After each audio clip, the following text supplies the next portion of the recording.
Esse simples sofá esconde o segredo para uma nova profissão muito cobiçada esse ano. A partir de hoje, você poderá trabalhar de onde quiser. Vai começar podendo ganhar pelo menos R$ 1.000 logo no primeiro mês. E tudo isso com 2 horas por dia. Está nas suas mãos a oportunidade que você tanto buscava para trabalhar de casa e ganhar um bom dinheiro. Agora, pegando o cripto como classe de ativo, Bruno, você, assim, há quem diga o contrário, a favor. Você acha que o criptoativo ele é um hedge de inflação? Depende do prazo que você está analisando. Porque se o cara fala, olha só esse ano, né? Tá perdendo valor, né? Mas se a gente for pegar desde a sua criação, pensando no Bitcoin, porque para primeiro ser um hedge contra a inflação, as definições de inflação são diferentes dependendo da escola econômica que a gente for utilizar, mas eu gosto muito da escola austríaca por um simples motivo, foi a escola que me fez ganhar dinheiro no mercado. Então, na escola austríaca, inflação é aumento da oferta monetária. É mais dinheiro, mais crédito circulando na economia. E a consequência disso seria um aumento do preço dos bens, né? Ou a desvalorização do dinheiro em relação aos bens. Você tem cada vez mais dinheiro para competir por recursos escassos. Então, esses recursos ficam mais caros em relação ao dinheiro. E como a gente já viu, o governo não esconde da gente, ele tem metas de inflação. Todo país do mundo, hoje, tem suas metas de inflação. E eles têm metas de inflação porque aquilo ajuda o governo. Aquilo ajuda o governo de algumas formas. A primeira delas é, se eu pegasse com o André R$100 emprestado agora para pagar os mesmos 100 daqui a 10 anos, com inflação eu estou podendo consumir agora, quando esses 100 estão comprando bastante coisa, né? Compra algumas sacolas de compras no mercado, e com uma inflação de 5% ao ano, daqui a 10 anos esses R$100 vão comprar, sei lá, uma barra de chocolate, um Kinder Ovo, se bobear. Então, a inflação ela ajuda aquele cara que está tomando dívida. E governos são algumas das entidades mais endividadas do mundo. Aqui no Brasil a gente tem uma dívida que está entre 80% e 90% do PIB. E o outro ponto da inflação é que se a gente for olhar até as contas públicas de 2021, o governo foi beneficiado pela inflação. Porque o governo cobra impostos fixos sobre uma série de itens. Então, combustível, vamos dar um exemplo porque vários sofreram com isso no bolso. Se o combustível é R$5 e 20% disso é imposto federal, então R$1 vai para o governo, certo?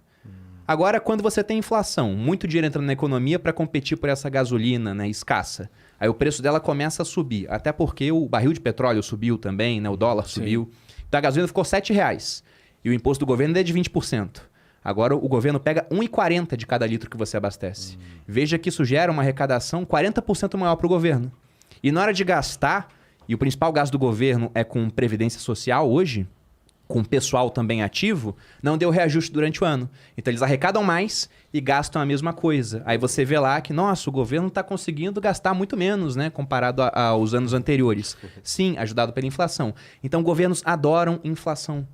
A moeda estatal é programada para se desvalorizar. Aí quando você pega, por exemplo, o Bitcoin, e eu não posso falar por todas as criptomoedas, porque são mais de 17 mil, mas no Bitcoin você tem aquela escassez e ela é programada para ser desinflacionária. No seguinte sentido, quando ela foi criada, a recompensa era minerou um bloco a cada 10 minutos, 50 bitcoins.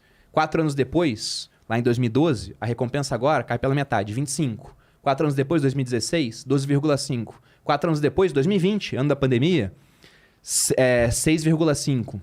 Daqui a mais 4 anos, na verdade agora 2 anos e pouquinho, 2024, vai ser de 3,125. Então ela vai ficando com uma inflação cada vez menor, enquanto a demanda aumenta muito. Então, se ela ganha poder de compra com o passar do tempo, e foi isso que aconteceu, ela acaba sendo um hedge inflacionário. E é só a gente pensar, enquanto lá em 94, para comprar R$100 no mercado, meu pai precisava da minha ajuda para carregar as compras, hoje uma criança leva as compras sozinha.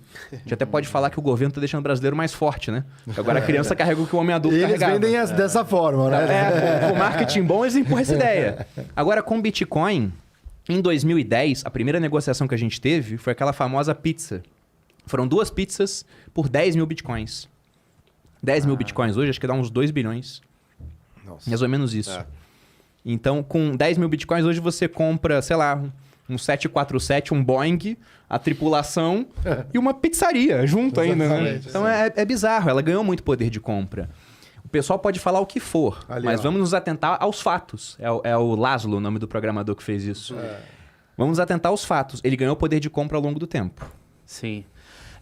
Eu perguntei isso porque tá na ordem do dia, né? Existe uma indicação de que o governo americano vai subir o juro aí, e o pessoal tá se perguntando se essa queda que houve aí no final do ano de 2021 e agora em janeiro, né? Inclusive, o pessoal tá até comparando, saiu até uma reportagem para saber, puta, é melhor a gente fazer hedge da inflação do governo americano, né? Da indicação, com ouro ou com criptoativo, né? Puta, será que... Aí o pessoal tá testando. Será que vai à prova mesmo? Porque é a primeira vez em muito tempo que o governo agora está disposto a subir o juro. E se subir o juro, eu quero ter criptoativo ou eu quero ter o ouro, entendeu? Acho que nenhum dos dois, sabia? Porque mesmo? quando sobe juros, afeta ambos. Porque é aquele raciocínio, né? É bom você comprar ouro quando? Quando você está num processo inflacionário. Você pega durante boa parte da história da humanidade, mas principalmente naquela fase Idade Média, napoleônica, né? Chegando no mundo moderno, o que acontecia é, estados vão entrar em guerra, eles começam a produzir mais moeda. Antigamente adulterava a moeda metálica, era de prata, bota cobre junto, depois na era do papel moeda, cria muito papel moeda independente do lastro ouro. O que as pessoas faziam para se proteger nas guerras? Comprar ouro. Quando a guerra acabava, o pessoal saneava as contas, o Estado voltava a se endividar, o pessoal vendia o ouro e trocava por título público. Então, se a gente só tivesse ouro, o ouro teria subido durante um momento, na hora que os juros começam a aumentar, ele cai. Porque o cara pensa, para que eu vou encarterar ouro, que não me paga juros, que não produz fluxo de caixa, se eu posso vender esse ouro que já subiu para pegar agora título público americano e pagando uma taxinha de juros, que é ridiculamente baixa, né? Eles vão aumentar os juros lá para, sei lá, 0,75 no ano. Aqui a gente vai ter uma reunião na quarta-feira que deve aumentar o dobro disso em uma reunião. 1,5 em uma reunião. Lá eles vão aumentar 0,75 ao longo do ano, às vezes. Então, por isso que eu falei, tanto o Bitcoin quanto o ouro costumam ser afetados. Só que o Bitcoin tem potencial para ser menos afetado. Porque hoje você já consegue emprestar Bitcoin tanto de maneira centralizada, tem corretoras que te pagam para isso. Você deixa o Bitcoin lá dentro, elas te pagam 4% ao ano. É o staking. É o staking. E você também consegue através de protocolos descentralizados. Então você tem uma recompensa em juros que é até maior do que essa que o dólar vai dar. Então pode ser que a gente veja o Bitcoin caindo, mas menos do que caiu em outras épocas, por conta disso. E se a gente for comparar ouro com Bitcoin, também tem uma coisa que me faz ficar mais otimista com o Bitcoin em relação ao ouro. Além daquilo que eu falei, que de escassez, o ouro é menos escasso. Toda hora sai notícia do meteoro de ouro que tá não sei aonde, que o Elon Musk vai explorar, que o Bezos vai explorar, etc. É o né? Don't Look Up, né? E aí tem aquelas notícias falando assim, todo mundo vai ficar bilionário. Não, pô, se tem vai ter tanto muito, ouro... Não vai valer nada. muita oferta, né? Exato, se tem tanto ouro no mundo quanto areia, o ouro vai valer tanto quanto areia no final das contas. Aí eu pergunto, vão achar quantos bitcoins naquele asteroide lá? Não vai mudar. Só que o outro ponto, e a gente está vendo isso, é que nós estamos em uma era em que tudo que é digital disrupta aquilo que é físico. Então, o Bitcoin pode ser a disrupção do ouro. Muitos veem o Bitcoin como o ouro digital.